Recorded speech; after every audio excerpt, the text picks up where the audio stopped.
امریکہ نے ایران کے خلاف زمینی کارروائی کا بھی منصوبہ بنا لیا ہے۔ زمینی آپریشن کے لیے ایک اور جنگی بحری بیڑا 3,500 فوجیوں کو لے کر مشرق وسطیٰ پہنچ گیا۔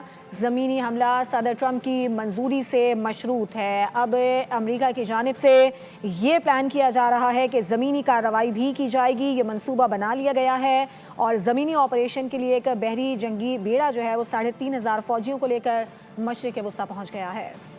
امریکی سینٹرل کمانڈ نے ایران کے خلاف زمینی کارروائی منصوبے کی تصدیق کر دی۔ سینٹ کام کی جانب سے جاری کیے گئے بیان میں کہا گیا ہے کہ ایک امریکی جنگی بحری بیڑا USS ٹریپولی 3500 سیلرز اور میرینز کو لے کر مشرق وسطیٰ پہنچ گیا ہے۔ بیڑے کے ہمراہ ایک ٹرانسپورٹ اور اسٹرائک فائٹر طیارہ بھی ہے۔ اس سے قبل واشنگٹن پوسٹ نے رپورٹ کیا تھا کہ پینٹاگون ایران میں کئی ہفتوں کے زمینی آپریشن کی تیاری کر رہا ہے، تاہم یہ واضح نہیں کہ آیا ٹرمپ اس کی منظوری دیں گے یا نہیں۔